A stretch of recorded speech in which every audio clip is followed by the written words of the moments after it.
Hi, welcome to the Dissenting Gadfly podcast. Today my guest, Hipólito Rafael Chacón, Ph.D., is Bruce and Suzanne Crocker, director of the Montana Museum of Art and Culture and professor of art history and criticism in the School of Visual and Media Arts at the University of Montana, Missoula.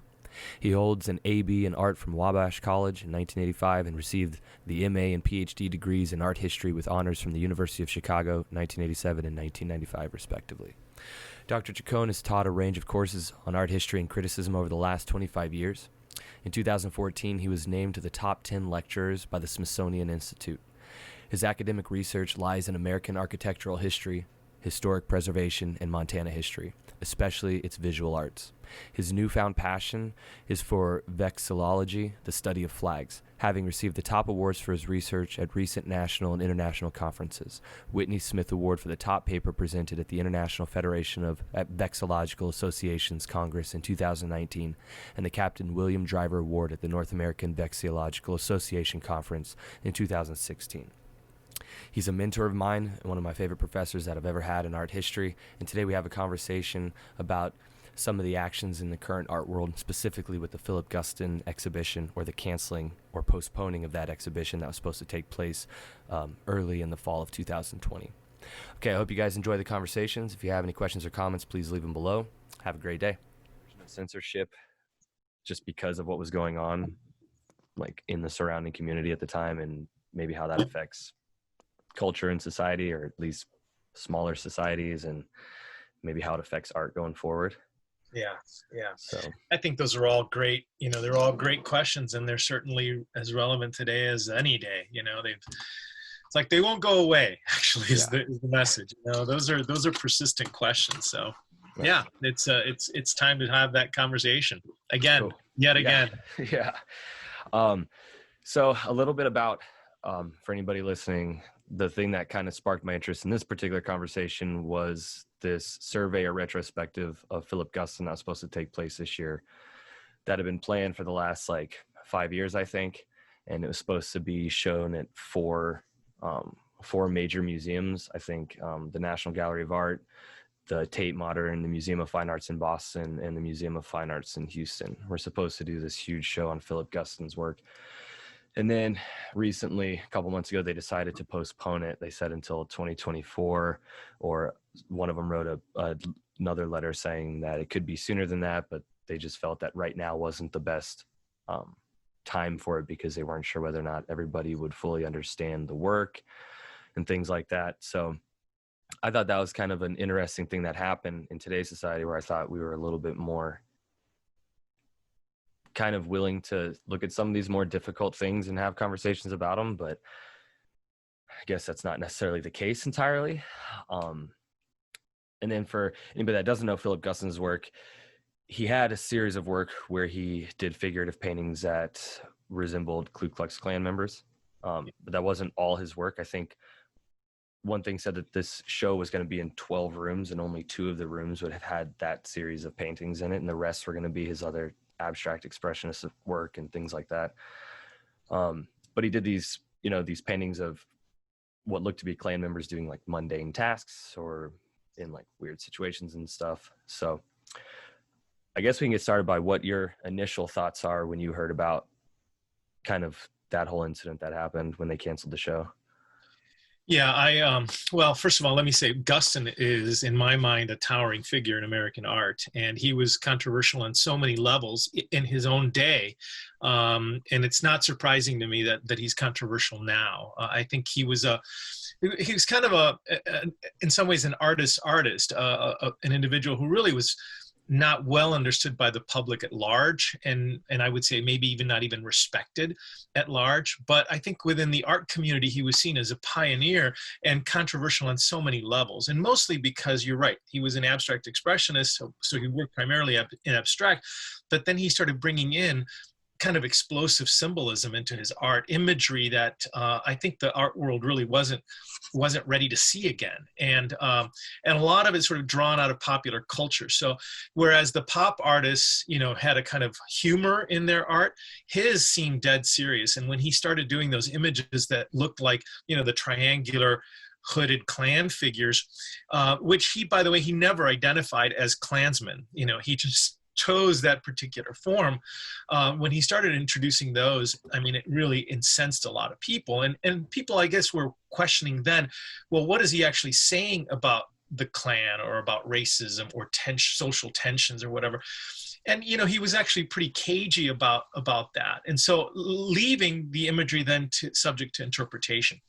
And that is, in fact, I don't know if that's why they canceled this show, but I suspect it's because imagery like that is offensive to a lot of people and hurtful, in the same way that the Confederate flag or the Confederate battle emblem is in some ways for some people a symbol of abject racism or state-sponsored racism in some ways.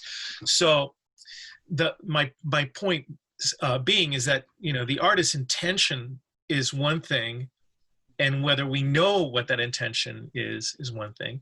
And then the public response can actually change with each generation. Mm-hmm. And so I don't know if the Guston show was canceled because they feared that Klan imagery was too explosive or too, in our context today, that it might, you know, lower their audience participation, and, you know, and they might get some negative criticism both from the left and the right. I mean, I really don't know what they were thinking, but I think if they did in fact censor it, if you know, let's say they had pulled those images out of that exhibition and went forward, that would be worse in some ways, because it would tell me that here's an institution or institutions who are afraid of the content of the art and afraid of a conversation that could happen.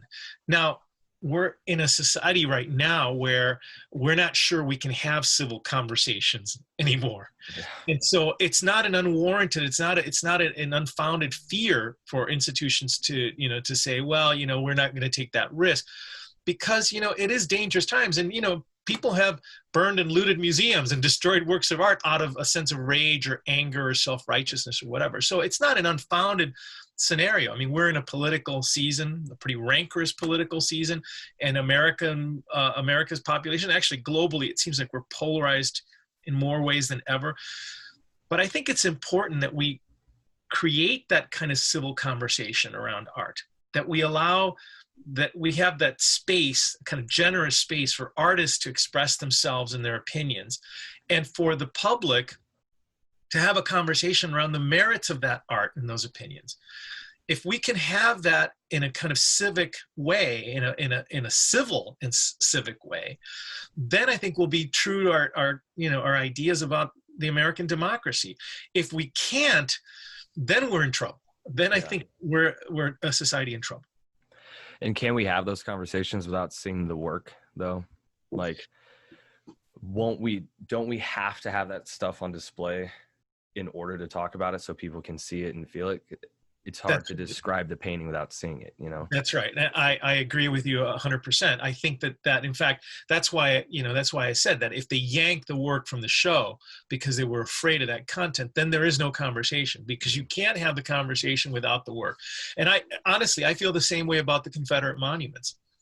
And in some ways, those monuments, in my opinion, are indeed reprehensible, racist revisionings of the Civil War and that history. Most of them weren't done immediately after the Civil War by mourning family members. Mm-hmm. They were done, you know, almost a generation later by people who wanted to revise the history of the South and make the South in some ways victorious in a war that they weren't victorious, and give them a kind of moral edge. And they used art as propaganda to give the South a kind of the dignity that they felt had been lost in that war. So the monuments, in my opinion, are corrupt. They were put up under false pretenses to begin with, and they were a form of propaganda of the worst kind, because what was behind the monuments was a sense of inferiority, a sense, you know, well, anyway, let's not go into that. Yeah. But the point is, if you pull those monuments down, if you bury them away or you melt them down or whatever, then there is the possibility of having a conversation that could actually talk about, you know, the use of propaganda and the problems with propaganda and the manipulation of the public through its art forms. If the art's gone, then that conversation won't take place. and you've lost the kind of educational opportunity, right? You've lost the chance for dialogue. So I don't have any problems with creating alternative monuments, even displacing the monument, putting it in a site where we can actually have a conversation around them. I don't mind the idea of placing a new plaque on them to reinterpret those monuments, whatever. But I think as long as the monument is there, then we can have that conversation. If it's destroyed, if the artwork, if you don't allow the public to see the art, that's the censorship part. Yeah. Then the conversation can't take place, and then we're worse off in the end. Right. And I agree about the statues, and I think that's, spot on. My question on the difference between that and the paintings, though, is, isn't there enough written about Philip Guston's work to know that it wasn't in an effort to put Klan members on a pedestal? It was actually really the opposite, and he was taking more of an activist approach to the whole thing. Yeah. Once he started really putting that out there. Yeah. So isn't there a difference in, we know what one was made for and we know what the other one was made for? Yeah, you're right. And let me back up 1 second. I'll come back to that point. But in the case of the Confederate monuments, we're really, in terms of art, we're talking about junk. Okay. Yeah. There's no question. Those monuments, for the most part, are pretty bad art. For one, because it's 19th century art being recycled in the 20th century for the most part. So the artwork itself is sentimental crap. Okay, let's be honest about that. Guston's artwork is pioneering. It's actually trailblazing. It's modern art, and therefore it was contemporary art in its time. It's great art. Okay, so there's that point. But regardless, both good art and bad art can be censored for the wrong reasons. So okay, so that's my first point. The second point, getting back to what you were saying, is Guston did not tell us what those images were. Okay, therefore they were open to interpretation. And back then people thought they were Klansmen. Today they think they're Klansmen. And okay, and we have to be clear about this. I mean, there are only a couple of associations one can make with triangular hooded figures with slits for the eyes. Okay, there's no way that anybody's not going to see that as a Klansperson. And whereas 40 years ago, people might not have been as traumatized by those images. We respect and understand that people can be traumatized by those images today, in the same way that if they see a swastika, if you're a survivor of the Holocaust or the grandchild of a survivor of the Holocaust, you see a swastika, you're not going to immediately assume, ancient Indian symbol for life. Right. No, you're going to think Nazi regime. So we have to be sensitive to the fact that sometimes the imagery is so explosive that it will do damage to somebody. People will be traumatized by it. And so whether Guston wanted them to see Klansmen or not, people will see Klansmen there.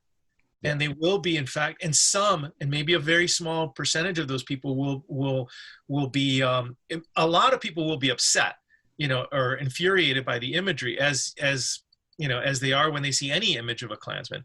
But some people will, in fact, be traumatized by it. Yeah. And, people who had direct experiences with the abuses of the Klan or its bigotries or whatever. Now, I know that I'm obviously not in any position to be able to understand essentially any type of being like a minority in any situation to where I would feel any type of injustice because of how I look or any type of preferences that I have. I just happen to be a white male in America. So, I mean, I understand that I can't understand it from that perspective. But using the example of the swastika and then its actual origins and what it means originally and where it comes from, like, isn't it a good idea for the people that are initially affected by seeing those images, wouldn't it be better in the long run to be able to talk to them about it and educate them on it so that then they aren't so hurt by the image, and then they can kind of take back what that image was, those emotions that the image was initially like putting in them, that they can kind of have ownership of that now because they know the history of it. Yeah. And by, removing it so we don't hurt someone in that way could be viewed as somewhat of an injustice to that individual person on their own, right? Yeah. And there is a certain degree of condescension that basically says, I know what's good for you and this is bad for you, therefore I'm going to keep this away from you. I mean, we live in a democratic society. We have freedom of expression. We have to allow each other the opportunity to experience things, to make up our minds as to whether it's right or wrong for me or not for me. I mean, that's what it means to be a citizen in this democracy. So I'm really I'm pretty down on censorship in any form.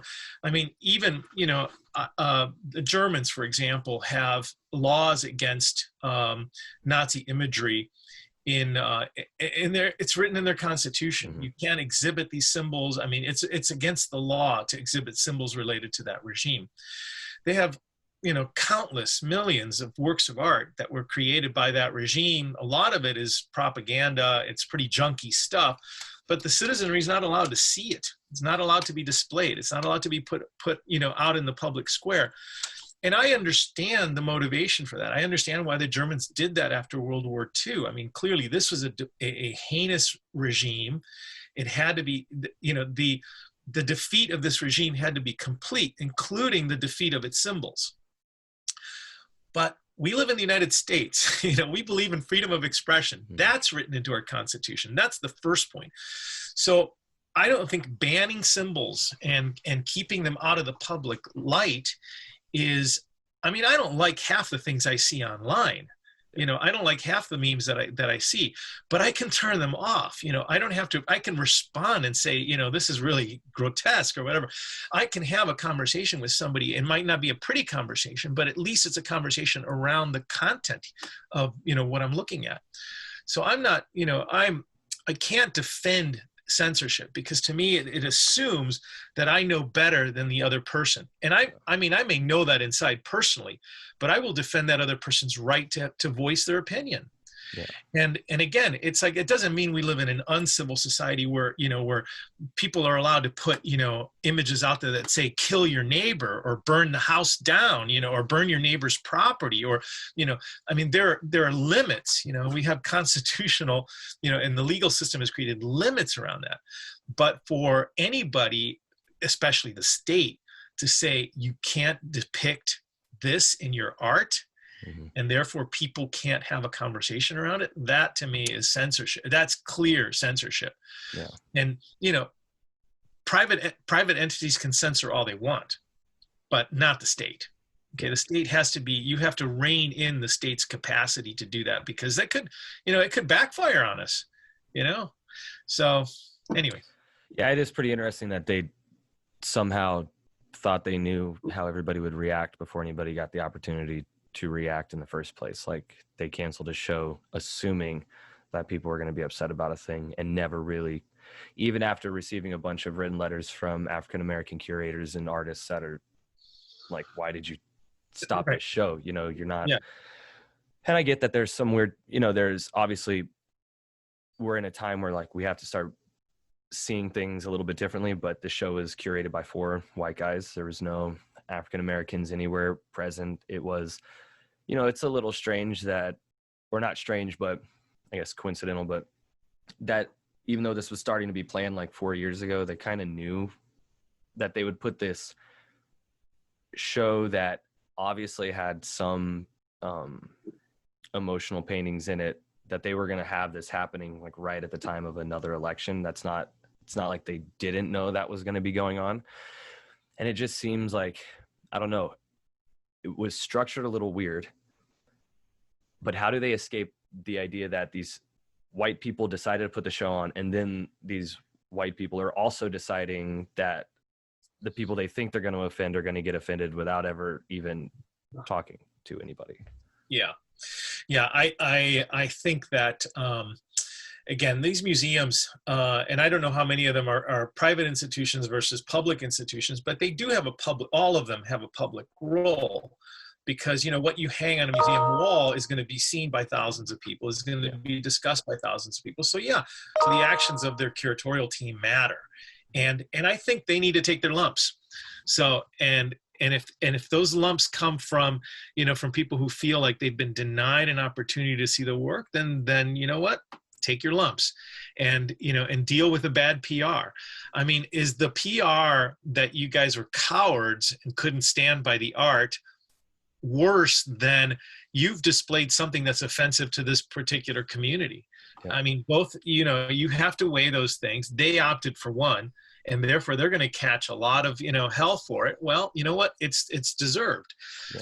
And if they started planning this show 4 years ago, there's no way they could have predicted we'd be here right now at this moment, you know, with Black Lives Matter and with the kind of social tension that we're experiencing.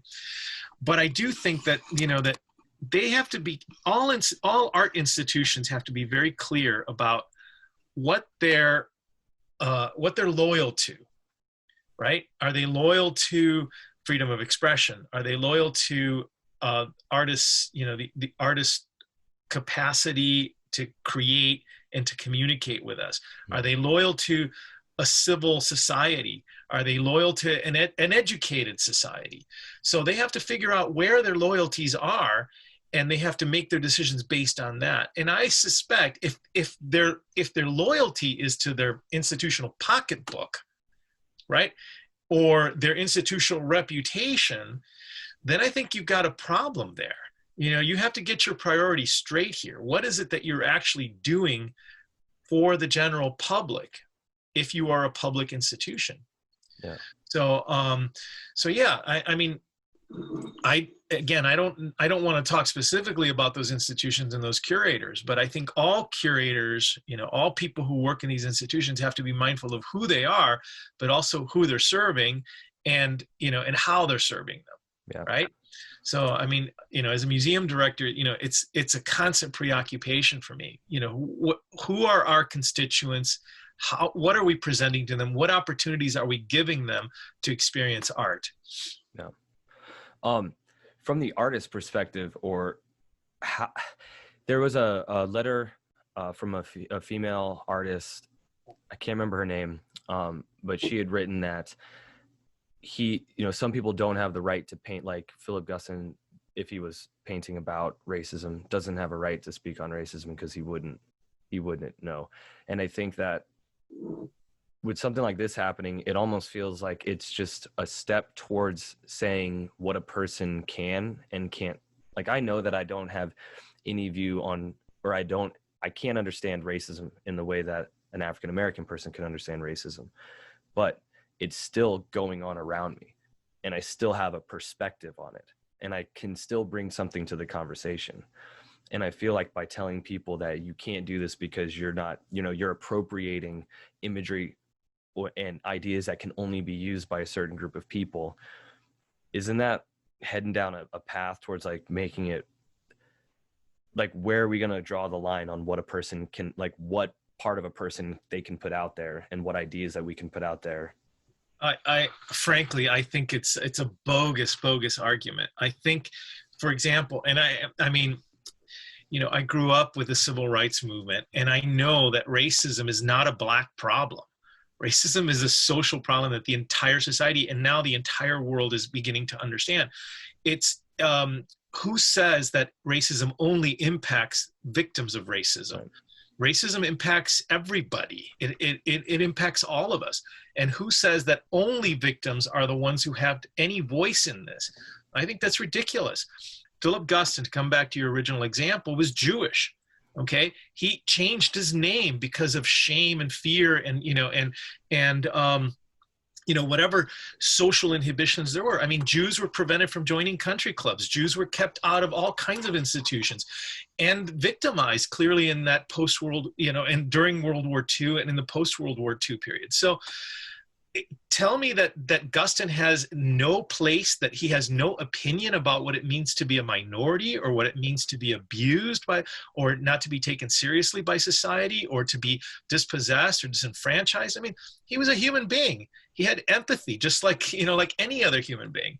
And I think that, that we all need to talk about the big, deeper social questions. We all need to have freedom to voice our opinions and to be creative around those things. And so, no, I don't buy the argument that only Black people can talk about racism in America, and that only Jews can talk about the Holocaust. I mean, I think that's preposterous.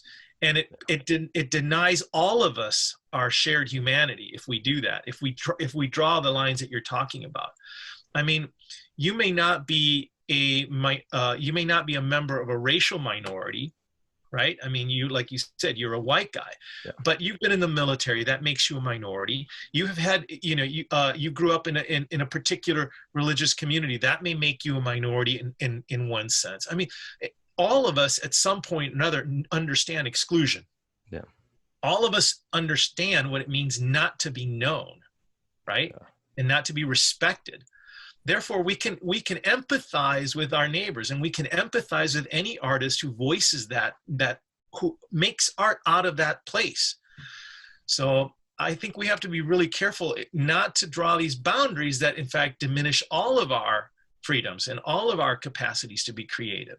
Yeah. Do you think that, I mean, these are pretty massive museums, probably obviously four of the largest museums in the country, if not the world, and they're really well respected here. Do you think that this decision to do something like this is going to empower smaller galleries who have artists and start, like, my concern is that you take something like this and then you have other galleries saying that it's okay to do something like this, and then they start influencing artists on what to make, because artists are trying, for the most part, a lot of artists are trying to make a living. And are we going to start seeing people being like, okay, I don't really want you painting this in my gallery, or the artist knows that they don't want this, so now he has to change or she has to change what they're making to fit the gallery's needs versus the gallery being a place to display like the work? Yeah, you're absolutely right. And in some ways, large institutions like that don't have as much latitude, because again, it may be a question of their pocketbooks and their reputations, right? They depend on big donors. They depend on huge foundation grants. They have enormous budgets. They depend on thousands, millions of people going through their doors. And I think a lot of them are feeling, the pressure now. I mean, museums left and right are cutting their staff. I just heard the Nelson Atkins has reduced its staff by 50% because of the pandemic.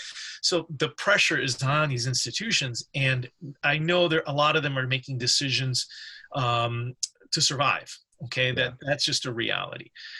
But that said, those institutions do have enormous power and influence on the whole landscape of institutions around the country. So institutions that might be nervous about hanging their Philip Guston will now definitely not hang it, because they don't want to invite the controversy, right? So that's not a good thing. So those museums have to be very careful with the decisions they make, because a lot of smaller institutions, second, third, fourth tier institutions, take their cues from them. But let me also say another thing. Sometimes smaller institutions, like university institutions, actually do take the risks. There's a lot of smaller museums out there that are doing the work that the big institutions can't do, because they're, in some ways they have less fearful curators, or, or they can stand, the fluctuations of the market, and, or maybe they're not dependent on, on walk-in ticket sales to get the crowds in. So it's kind of a tricky situation. But I do think that people in those larger institutions, the directors and the curators, the bosses at the top of the hierarchies, really do need to remember that their decisions do have ramifications for the society as a whole. That if they shut down shows because of censorship, that in some ways the whole landscape is diminished. Artists are getting the cues, oh, well, I can't put that in my painting because it's never going to be exhibited by that museum, right? Or it might wind up, being, not included in that group show or that. So it does have, these decisions do have ramifications. Again, they have to figure out what their true priorities are. And if they're loyal to freedom of expression, if they're loyal to artists, they wouldn't be making questionable censorship decisions. Yeah. Yeah. It's kind of scary to think, because in my mind, art has, at least for me anyway, I think history book history is a little bit, kind of leaning towards the person that wrote it, right? And I think that art for a long time is truer history, because for the most part, paintings and sculptures and media of that type shows you what people are feeling at that time, and what's actually going on in communities, which I think is a more accurate depiction of history for the most part.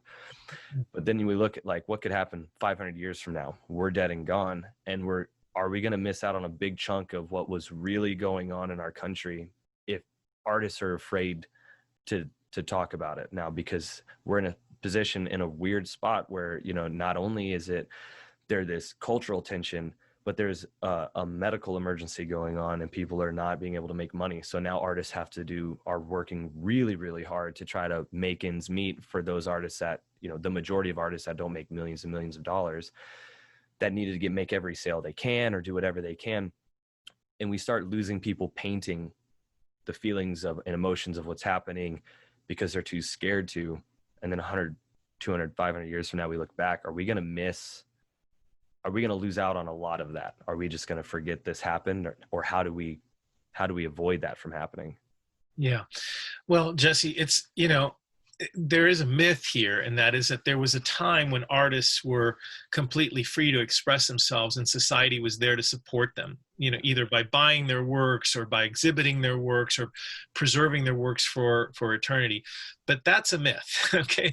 The reality is that art history shows us that in all times, in all societies, there has been some level of censorship and stifling of the arts. The arts, I think that, you know, that the arts are powerful. And I think societies and states have recognized that, dictators have recognized that. They understand the power of the image, especially when, you know, when people don't read or they can't read.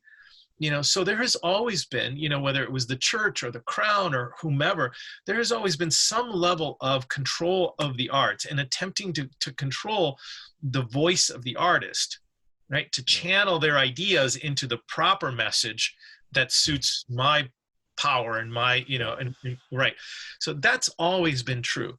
So we have to get rid of this idea that there were times, and in the United States, there were periods when we were very generous to the artists, and also periods when we were, you know, like, you know, no, we're not going to tolerate this. I mean, I remember, you know, when I was your age, Robert Mapplethorpe's images were being censored by museums and by, you know, federal agencies, and politicians ripping up, you know, catalogs on the floor of the U.S. Congress.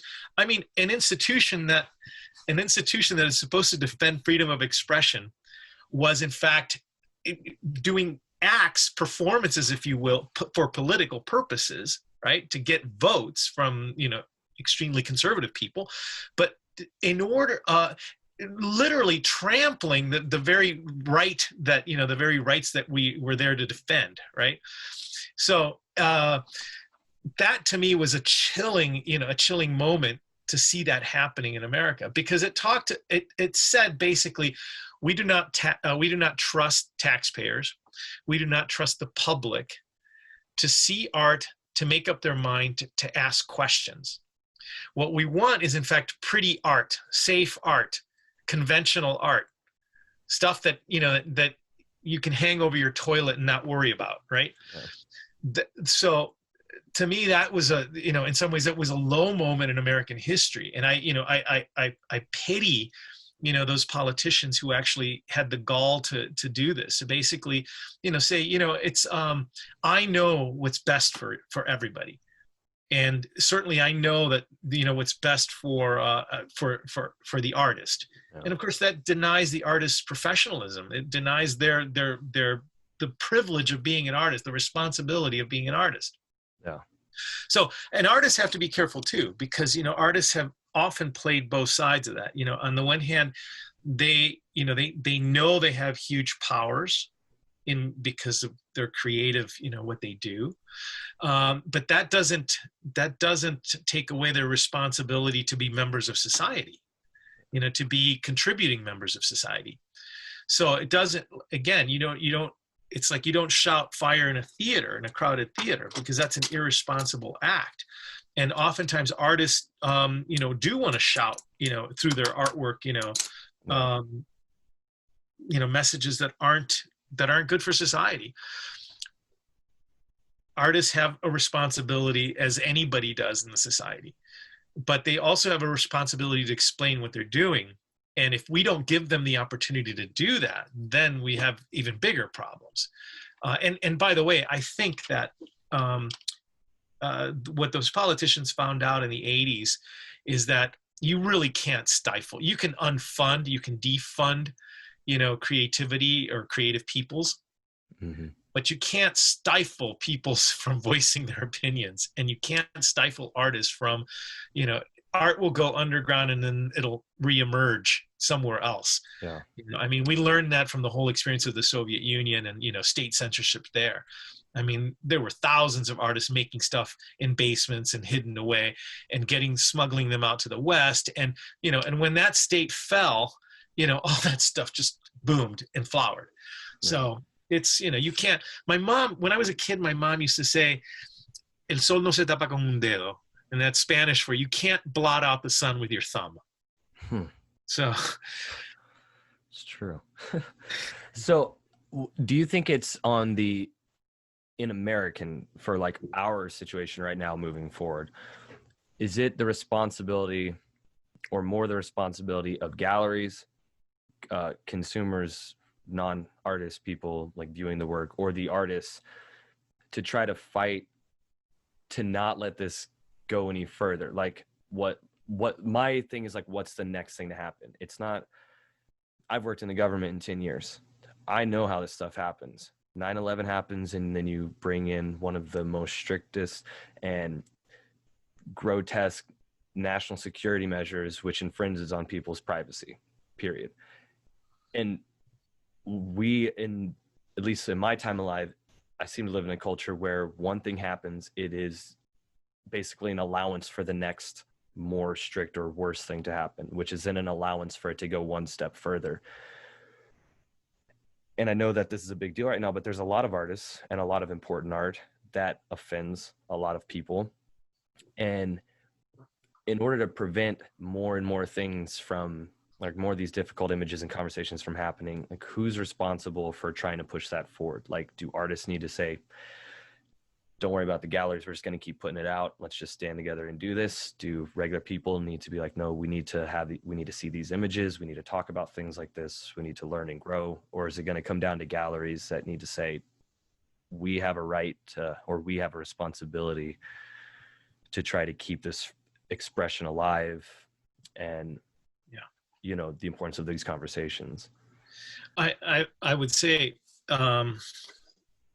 I mean, it's a complicated question and it has a complicated answer, but maybe not so much.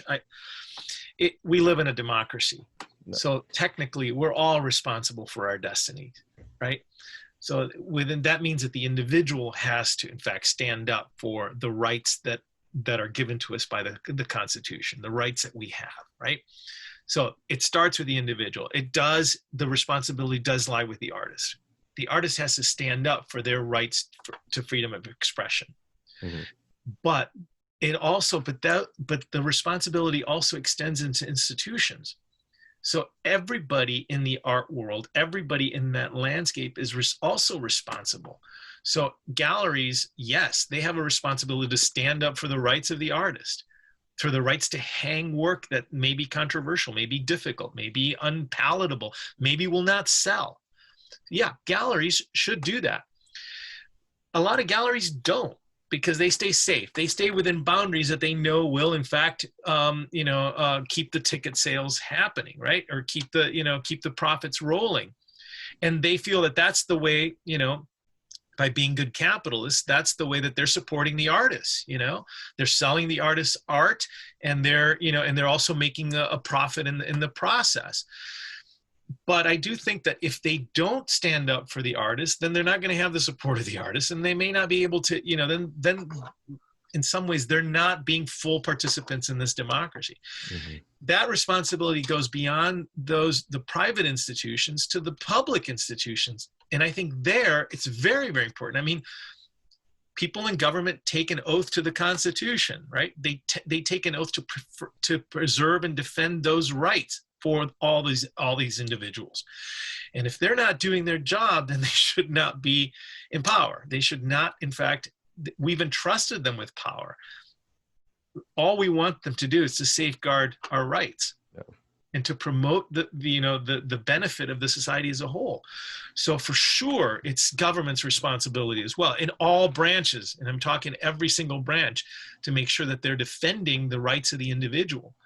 So we have to be, we have to be really mindful and maybe careful that we hold each other accountable, and that's individual on the individual level, but also on the institutional level. Yeah, man, I wish art wasn't so focused about being pricey these days, and it was more on the actual importance of what we're doing. It's fascinating to me because we know the amount of information that we know about ancient cultures pre-written history is all art, when it was important for your whole story of who you are and where you come from and where you're going and what you're messing around with. And like that will be us one day, at a certain point. Like our stuff is going to be uncovered by someone in the distant future, and the art is going to be the things that's left. It's not, more likely than not, the computers aren't going to be left. The things that decay fast aren't going to be left, but these things are going to be left. And we just don't, I feel like not enough people value how important that is. Yeah. In today's society. I think you touched on something there that's important to recognize. In traditional societies, traditional communities, where art had a particular role, it told the myths, the stories, the hopes of the community. The art was symbolic in many cases of the belief system and the organizing principles of the society. In those societies, there was a kind of coherence. And there are lots of those societies still around the planet. Don't get me wrong. The artwork had a proper place. The artist had a respected place in the community because the artwork articulated the values of the society. But unfortunately, we live in a society that's very, very fragmentary, very splintered. We live in the United States of America, which is a very heterogeneous country, not a homogeneous country. In spite of the desire of some people to homogenize American life, we are not that. We are a nation of immigrants. We're a nation of diversity. We're a nation of diverse peoples and diverse ideas, right? Mm-hmm. So it's hard for us to find a common language, a common set of symbols, a common set of ideas that we can all rally around. It's a very, very difficult thing to achieve, but it's a thing that we have to strive to get to. Mm-hmm. And I think that we don't do that by shutting down the voice of this community or that artist, or saying those ideas are taboo, those themes in art can't be shown, can't be looked at, can't be discussed. If we do that, then we're shooting ourselves in the foot. Because I think what we do is we should trust each other enough to be able to share our ideas, to share our music, to share our art, right? And then have people debate it, discuss it, play it, replay it, hang it, install it, whatever, put it on a meme, submit it to social media, whatever. That's, if we're ever going to become a unified people again, if we're ever going to have a shared language, it's only going to come through this exchange, this democratic conversation, right? A conversation that respects, the divide, the difference, okay? But, cops to that difference, but also, hopes that we can actually arrive at a place where we can, share ideas. Yeah. So I think, I think there's hope for us. And I hope that the aliens, when they find us, when they find our remnants, a millennium from now or whenever, that what they'll find is a society that tried really hard, in spite of the diversity, to overcome that diversity, to find commonalities, to not to magnify differences, but to actually find what we share. Yeah, that'd be sweet. But I'm an old-fashioned optimist here. I'm an old-fashioned humanist. I actually have hope for us, and it's right now. You look at the landscape, and it's hard to have hope. But there's a lot of good in the society too, and there's a lot of strength in the society, resilience, but we have to trust each other. We have to trust the conversation, that we can have it.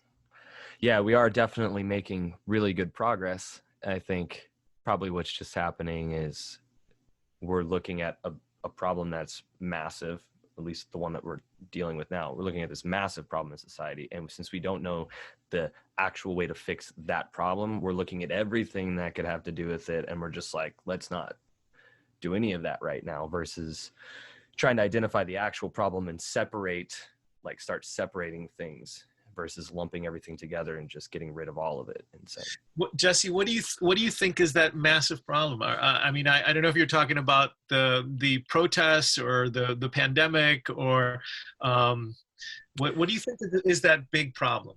Well, I mean, I think probably the overall problem is just people's inability to understand other people's perspective. We're so disconnected from each other that it's impossible for us to have the conversations with each other. I mean, if like racism, at least in large part, exists today because people that aren't of that race have no desire or can't possibly understand what it's like to be in the other person's shoes. So in today's society, like, yeah, when it was happening on such an obvious scale, it was, you could say, you know, you're doing wrong because you're actually doing this thing, right? But in today's society where never saw those things, and you have conversations of one side of people or one group of people saying, oh, this isn't happening in today's society, that happened back in the, you know, early 1900s, and there's no racism existing today. Well, that's a person that just can't see the other person's perspective. They can't feel what that person's feeling. They have no idea, nor are they trying.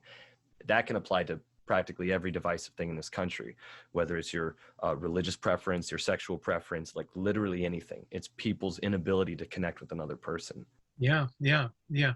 A few years ago, it was the Me Too movement, and we were like, and again, men were struggling to understand what women experience, in some cases day in, day out, right? Mm-hmm. And then other people started thinking, wait a minute, you know what? I've also been subject to that harassment or that sexism or the misogyny or the, you know, or being held back from my jobs or whatever, or sexual abuse, sexual mm-hmm. trauma or whatever. I mean, we realize that, like, yeah, the society could be divided among so many lines. Yeah. And the answer is not to keep shoving stuff under the rug, right? We're shoving stuff back in the closet.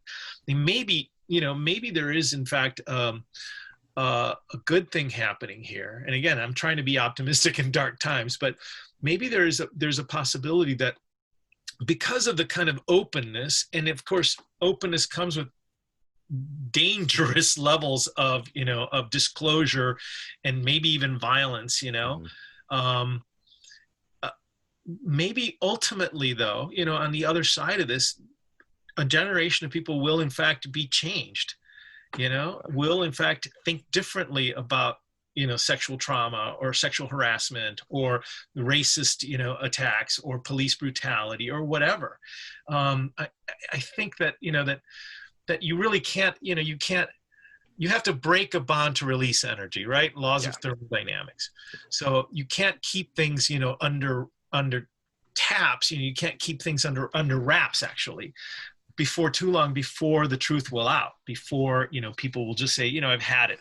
I need to, in fact, voice my experience here, and that needs to be heard. So, and maybe what we're actually looking at is the path, the democratic path, you know, and that means that you're going to get a lot of angry voices out there mm-hmm. and a lot of, you know, disturbing voices. But it also means that then people have a chance to respond. And if they respond in a positive way, in a constructive way, rather than a destructive way, mm-hmm. then maybe it'll be better in the end. But I don't think censorship is the proper response. Because that censorship is, to me, more often than not, fear-based. Yeah. Afraid of the ramifications, afraid of confronting difficult themes, afraid of seeing a reality that is other than mine. Afraid of actually standing up for what you believe in. It's so, like, to me, that's one of the biggest things is we live in a world of social media where, you know, 100 years ago, I could stand up for what I personally believe in, and I'd probably only hear the negative critiques from the 100 or so people around me. Now I say one thing, and I could have millions and millions and millions and millions of people responding negatively to me. And so you have to have a certain level of bravery to be able to stand up to that. And I don't see that a lot right now. Yeah. Like people are very scared of that. Yeah, what I see in social media is actually a lot of extremes. I see a lot of cowardliness, people who hide behind, you know, behind their avatars, the facades, whatever it is that they're presenting, the image that they're presenting. And I see a lot of people who are just using media to get some really disgusting ideas out there. And, whether they're conspiracy theories or whatever, they're taking full advantage of the fact that they can reach millions in a matter of seconds, to make their cases. It is a kind of, and I don't, again, I think regulation of the forum has to happen at some level. But there's a fine line between regulation and censorship, right? Yeah, where do we regulate and where do we stop a guy from coming to a college campus to give a talk? Exactly. Yes. And so I think that, that we have to weigh, and I don't envy institutions that have to make these really, really tough decisions, because they are tough decisions. They, in some ways, they're ethical and moral decisions. But you have to be really careful that you're not making a decision in favor of censorship because of fear. Okay.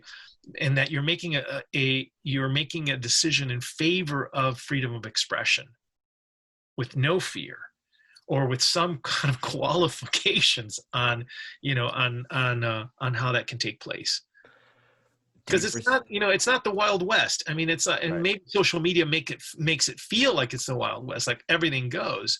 Yeah. But people's lives are hanging in the balance here. Right. Well, and again, that comes to no one being connected. Like no, you can't understand that when you're communicating through a computer screen 1,000 miles away from the person you're either attacking or agreeing with. Like, it's impossible for you to understand, like, to feel those things. Yeah. And it's, and in a time of pandemic, it's like, we now know what humanity is really about. We're about being together. We're being about in the same room. We're like seeing that the other person is a fellow human being on a fellow journey, on a journey, just like I'm on a journey.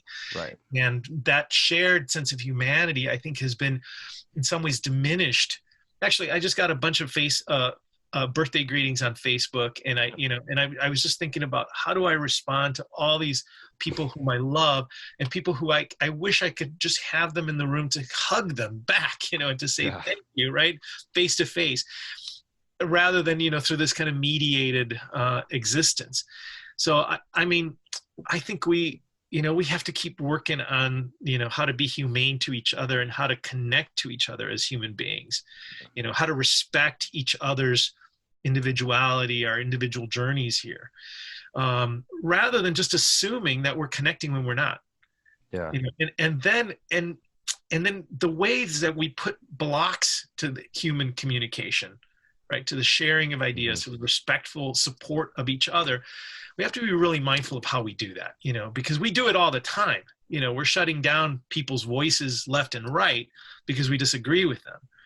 And it's really easy to do because again, social media, it's not going to have anything like super bad against social media, but you can choose the groups you're attached to, right? So you can choose to get information from these people, and you effectively then are choosing not to get information or opinions from another group of people. And now we have kids that are like 5 years old that are on these platforms that are choosing what they want to see, choosing what they don't want to see. And like, my fear is that we're raising a group of kids that are going to be so unwilling to listen to an outside view. Like, I think we need brave artists. Like, and now's a good time to be an artist, because if you're a brave artist, because you can literally change art. Like, we've been stuck in this type of art for quite some time, and I think it's honestly pretty boring for the most part, and doesn't really say anything about anything. It's all about trying to just make $1, sell at this big like auction house. But now we have a time or a chance to change that and like get a new movement in art going. That's going to require brave artists to do that.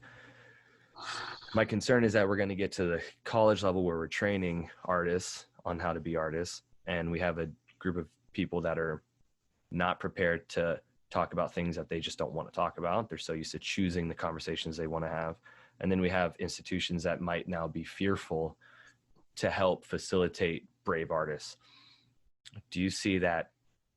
Do you see this going to be a good thing or a bad thing? Like, are we going to have brave artists, or are we going to just start cutting ourselves shorter and shorter, like every cycle?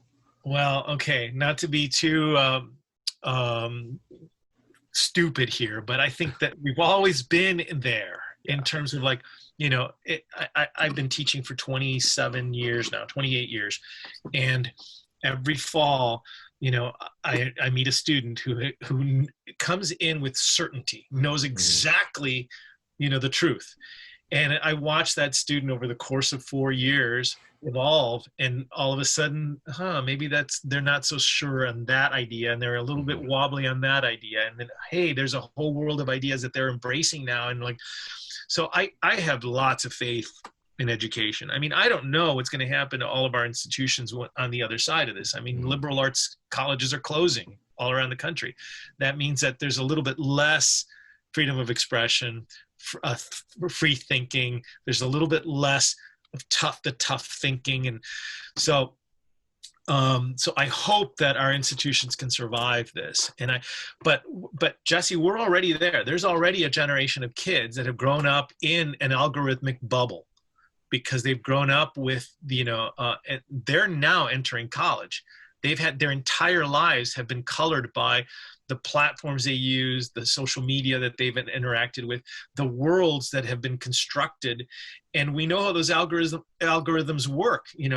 They show an interest and they immediately get fed, stuff related to that interest, usually from marketeers, right? Wow. Because their information is being sold or whatever.